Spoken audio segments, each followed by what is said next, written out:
Embaixadores de Sião, nos dias 13 e 14 de junho, na Igreja Congregacional do Calvário, em Campina Grande, pela ocasião do jubilamento do pastor João Bosco e 50 anos de Embaixadores de Sião na estrada.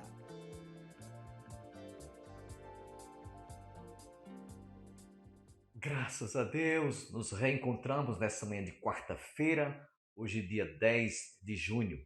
Hoje celebra-se o Dia da Língua Portuguesa, o Dia da Raça e também o Dia da Artilharia.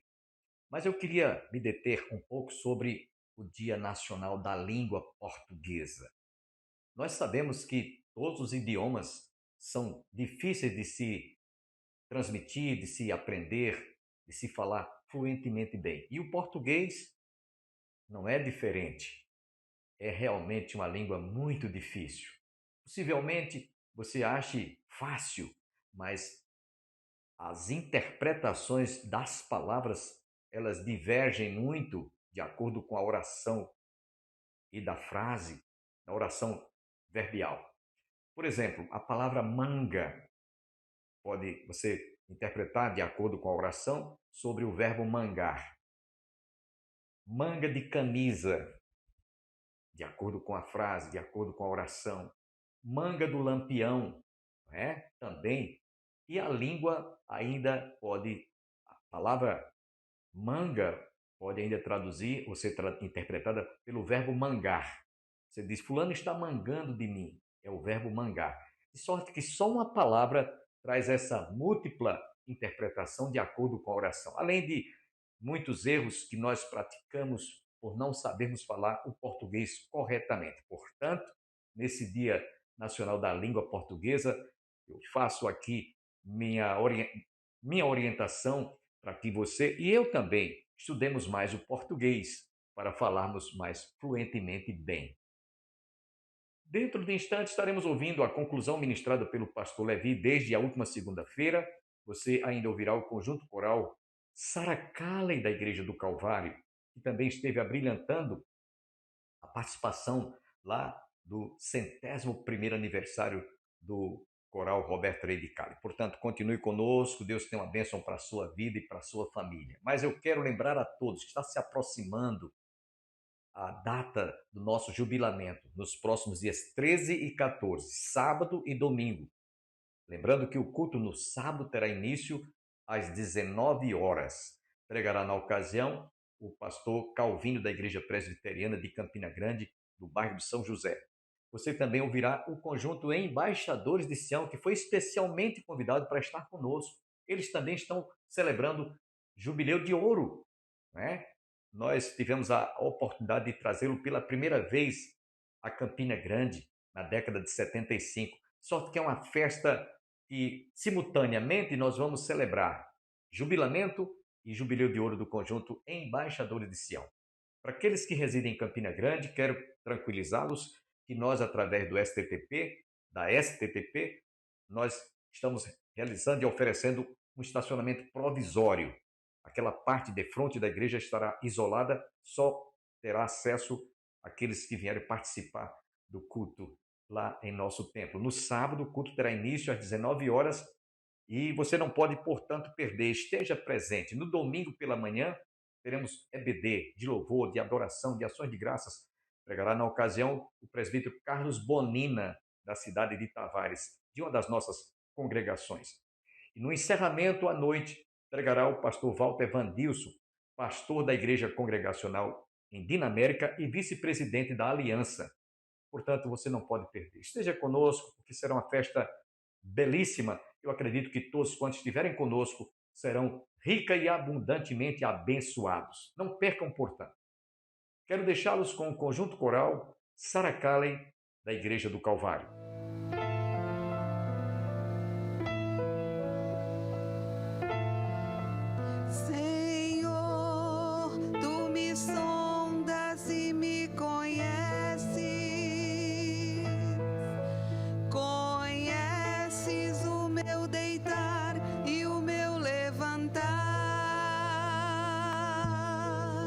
Por onde eu irei?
A questão não é o que se diz, é como se diz.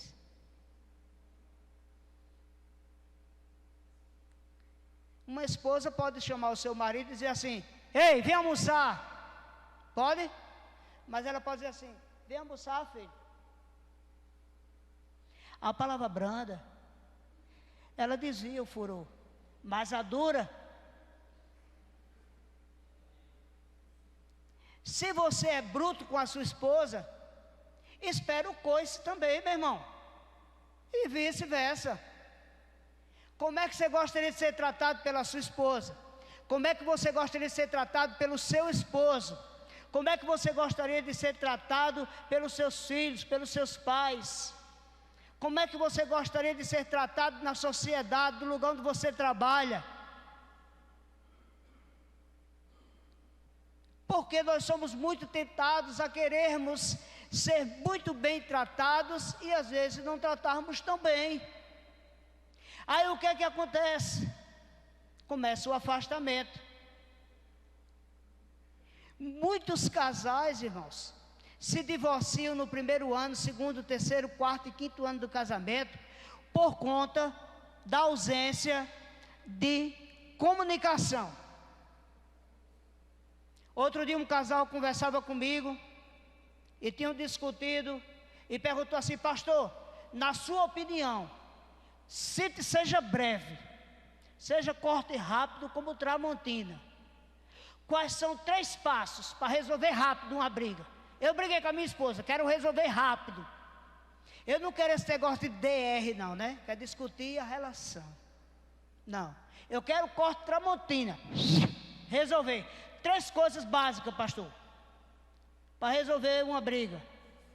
A primeira, eu disse, humildade. Aí ele não gostou muito da primeira, ele disse: e a segunda? Eu disse: humildade. Se a terceira, eu disse: humildade. Porque se não houver humildade de um dos dois, vai dar trabalho. A Bíblia diz: não se ponha o sol sobre a vossa ira. Porque, irmãos, há de convir comigo que não deve ser algo corriqueiro se está pedindo perdão. O perdão não pode ser algo corriqueiro, porque se vai haver pedido de perdão é porque houve uma ofensa, concorda comigo? A ofensa sempre precede o perdão. Alguma coisa aconteceu que veio preceder para que houvesse um pedido de perdão. Entre irmãos na igreja. Lhe ofendi hoje, Maurizete? Não. Por que eu vou lhe pedir perdão? A senhora me ofendeu? Não, por que pedir perdão? Mas se eu ofendi a Maurizete por algum motivo, você não vai ficar sossegado não. Você tem que conversar, tem que resolver. Aí você e eu podemos escolher. A gente vai procrastinar isso. Por quanto tempo? E aí nós vamos ver a questão dos temperamentos. Entre comunicação e perdão na mordomia dos relacionamentos. A mulher é colérica, o homem é sanguíneo, o outro é fleumático, o outro é melancólico. Cada um tem uma forma de pedir perdão. Cada um tem uma forma de dizer me desculpe. Cada um uma forma de dizer eu errei. Por exemplo, tem esposa que como é que ela pede perdão ao marido? Tinha uma lá em Pocinhos que ela me disse isso. Fazendo um almoço especial para ele. O mundo se acabava dentro de casa. Quando ele chegava no outro dia, ela queria pedir perdão, ela não tinha coragem de falar o que é que ela fazia. O prato que ele mais gostava. O que era que acontecia? Estava feito o perdão. Estava resolvida a situação. Era a forma dela dizer assim: eu reconheço que eu errei, me perdoe. Outros mandam flores. Outros mandam uma caixa de chocolate. Outros ficam capiongo dentro de casa 4, 5, 6 dias. Cada casal tem uma forma de se relacionar. E não adianta. Os pais não adianta intervir na vida dos filhos casados. O relacionamento dos pais não é igual ao relacionamento dos filhos e vice-versa. Eles precisam encontrar o caminho. Toda família, tendo a mordomia que Deus lhe deu, do livre-arbítrio, precisa encontrar o caminho da comunicação e do perdão. Tem um exemplo bíblico que me chama a atenção demais.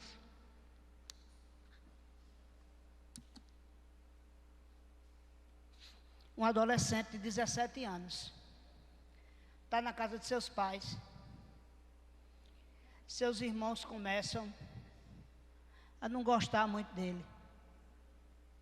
E o que é que esses irmãos resolvem fazer com esse adolescente? Se livrar dele. A gente não pode matar, porque se matar, vai ser descoberto. Vamos vender como escravo. Pega José, joga José no buraco. Um lá ainda tem misericórdia e quer se arrepender. Não, aqui não tem arrependimento não. Já fez raiva demais. A falta de comunicação desse homem com a gente aqui, ele quer ser soberano demais. Vende. Como é que ficou a cabeça de José, com 17 anos, vendo todos os seus irmãos, quem era para estar junto, lhe proteger, se comunicar e lhe resguardar, vendendo como escravo?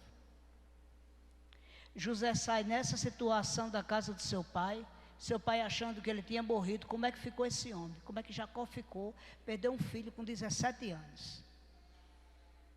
Que desastre de comunicação e falta de perdão dentro dessa família.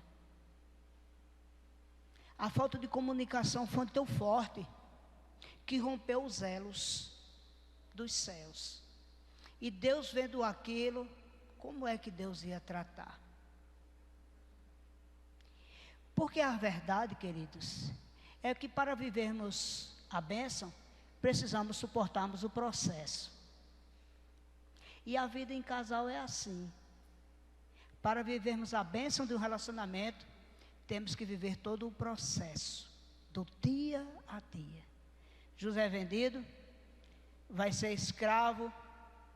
E aí, como é que fica a cabeça de José lá? Se José era um camarada colérico, eu não sei. José deve ter dito em nada não. Um dia, eu me vingo desses camaradas. O que eles fizeram comigo, eles vão pagar. Se ele era melancólico, quem sabe chorou muito. Se era fleumático, talvez tenha guardado para si as emoções. E se era sanguíneo, quem sabe foi bravejando até chegar no Egito, eu não sei. A Bíblia não diz, só diz que ele foi. E só diz que ele estava lá como escravo. E ele começou a viver um processo mais difícil da sua vida. Sem comunicação com aqueles que ele amava. Sem, quem sabe, poder pedir perdão por alguma coisa, alguma ofensa que talvez ele julgasse que tinha ofendido seus irmãos ou vice-versa. O fato é que José estava lá, preso, humilhado e escravo. José saiu com 17 anos. Aos 30 anos de idade, conte comigo, depois de 13 anos. Preste atenção, não são 13 dias. Depois de 13 anos, vivendo o processo, José agora é governador do Egito. Aí, quando José chega a ser governador do Egito, Deus usa José e se tem 7 anos de bonança. 17 com mais 13 são 30. 30 com mais 7 de bonança são 37 anos de vida. Concorda comigo? Mas ainda tinha mais 2 depois, de fome e seca. 17 com 13, 30, com mais 9, 39 anos. Foi a idade que José reviu os seus irmãos. Qual é o amadurecimento que um adolescente de 17 anos tem para lidar com uma situação de abandono, de venda e de falta de comunicação e de amor? Qual é o amadurecimento que um adolescente tem para tratar dessa situação? Eu lhe diria quase nenhum. Isso é um turbilhão de emoções na vida de um adolescente. Mas um homem de 39 anos já consegue firmar o pé no chão e já consegue absorver algumas coisas que ele não conseguia absorver com os 17. O que é que eu quero dizer com isso? É que eu não sei quanto tempo levou para José perdoar os seus irmãos. Eu não sei se ele levou 2 dias, se o processo de perdão na vida dele, na mente de José, levou 5 anos, 6 anos, 7 anos, a Bíblia diz isso? A Bíblia diz se foi fácil para José perdoar. A Bíblia diz, o denominador comum é que houve perdão. É que o ser humano, ele não é uma pessoa que não tenha no seu íntimo a capacidade de não perdoar. Ele tem a capacidade de perdoar, porque Deus nos deu a capacidade de perdoar. Mas é que existem feridas dentro das nossas famílias que são muito difíceis de cicatrizar, irmãos. Porque não são feridas que foram feitas apenas uma vez, que se repetiram e se repetiram e se repetiram e repetiram de novo, e você tentou não fazer novamente e se repetiu e foram feridas se aprofundando, e cortes minúsculos passaram a ser cirurgias grandiosas, com muitas suturas, com muitos retornos, e isso leva um tempo, e o tempo de cicatrização exige de mim e de você comunicação com Deus, relacionamento com Deus, para pedir ao Senhor que nos dê graça, que nos dê sabedoria, que nos dê misericórdia. Às vezes o processo do perdão exige que haja um afastamento por determinado tempo, para que aquela coisa possa cicatrizar, porque senão não cicatriza. Você quer ver um exemplo disso? Vou contar uma coisa bem básica e eu vou encerrar, está indo embora meu tempo. Semana passada eu fui da igreja do meu sogro, e minha filha Lívia subiu lá na ladeira lá, e vinha subindo e descendo, subindo e descendo, subindo e descendo. Na última descida, veio ela, bicicleta e tudo que podia vir, veio junto. E chegou lá na casa do meu sogro com os 2 joelhos, só a misericórdia de Deus. Tinha corte em tudo quanto era de joelho, no cotovelo, e chegou feliz. Olha, mamãe, esparadrapo, tudo branquinho e bem cuidado, mas por baixo daquilo que era branco e estava bem cuidado, existia o quê? Feridas. E na segunda-feira, no domingo, estava bacana, porque estava com as primas, porque estava na casa dos avós, e tudo era festa. Mas na segunda-feira veio o que? A realidade. Ai, mamãe. E agora vamos fazer o quê? Ela começou a se comunicar com a mãe para tratar das feridas. O processo que nos leva muitas vezes de afastamento é a forma de Deus nos acalmar, para não aumentarmos as feridas e as cicatrizes não se consumarem. Não somos perfeitos. A mordomia da comunicação e perdão, é claro que existe dentro de nós. Quanto tempo Lívia vai cicatrizar essas feridas, eu não sei. E ainda existe um detalhe. Ontem à tarde ela subiu no quarto, estava lá, e daqui a pouco ela desceu, dizendo que a feridinha tinha criado uma casquinha, mas que estava sangrando. E a minha esposa experiente disse assim: Lívia, você arrancou a casquinha da ferida? E ela disse: sim, mamãe. E quantas vezes nós temos até o desejo que cicatrize logo, que apague logo aquela cicatriz, mas aí, quando a gente se aproxima do fator, a casquinha é arrancada. Começou de novo.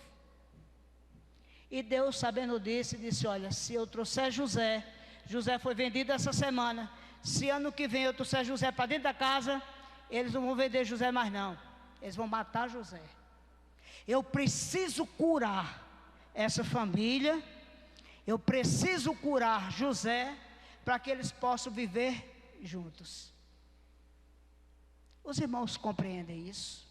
A mordomia é tratar com zelo e com cuidado aquilo que Deus confiou a mim e a você.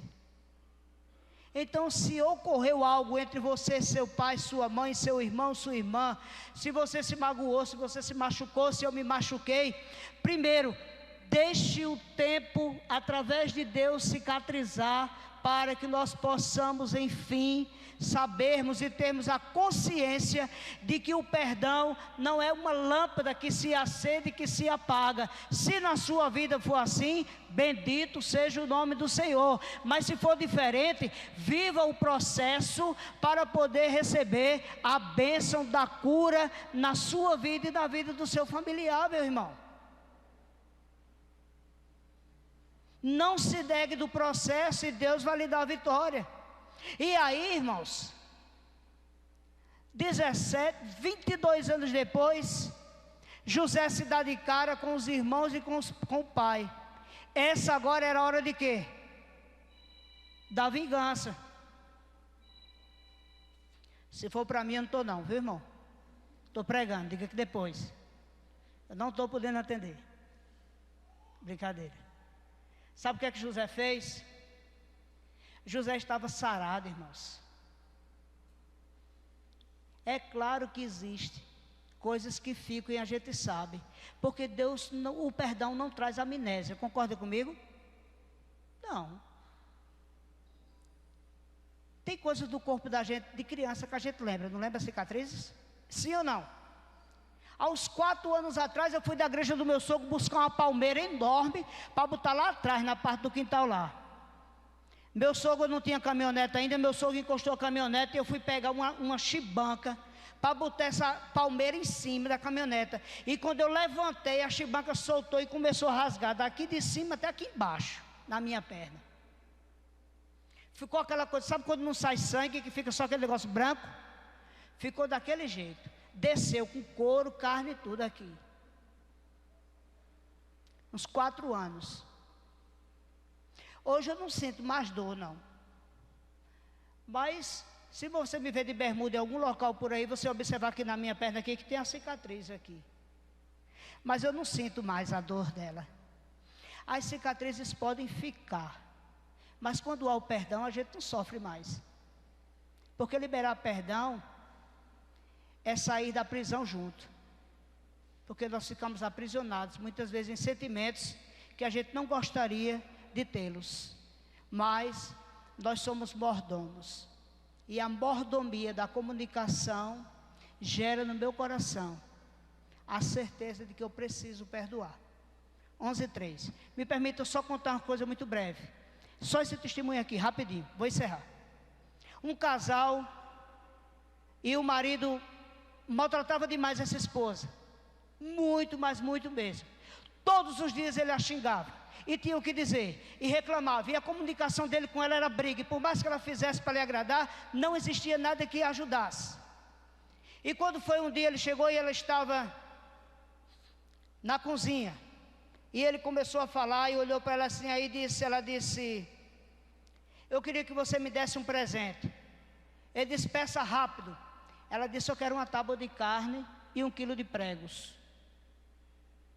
E ele olhou para ela e disse: uma tábua de carne e 1 quilo de prego? O que é que você vai fazer com isso? Ela disse: me dá.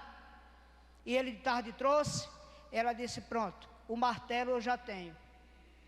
Você disse que sempre me trata bem. Eu vou colocar essa tábua de carne aqui na parede. E cada vez que você me machucar, eu vou bater um prego. Ele disse: e quando eu lhe disser alguma coisa que for boa? Ela disse: eu tiro o prego. E no outro dia ele esqueceu. E machucou e maltratou aquela esposa. E ela botou um prego.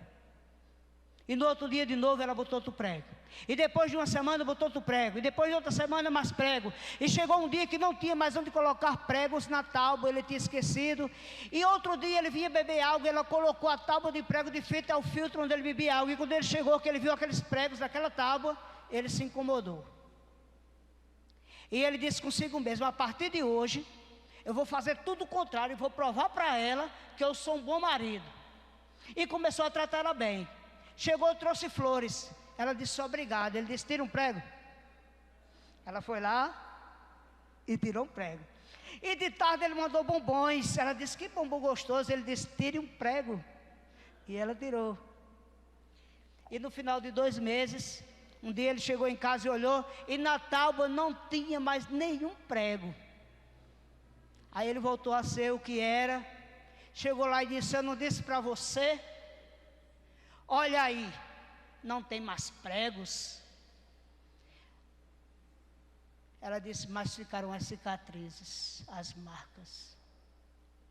A questão não é tirar os pregos, é não fazer cicatrizes no irmão, na irmã, no pai, na mãe, no filho, no marido, na esposa, porque os pregos serão tirados, mas as marcas vão ficar. A partir de hoje, use ao seu favor a mordomia dos relacionamentos, comunicação e perdão. Eu só tenho que agradecer a você que esteve conosco. Desejamos a todos um dia abençoado, que todos recebam as bênçãos do Pai, do Filho e do Espírito Santo. E até amanhã, se Deus assim nos permitir.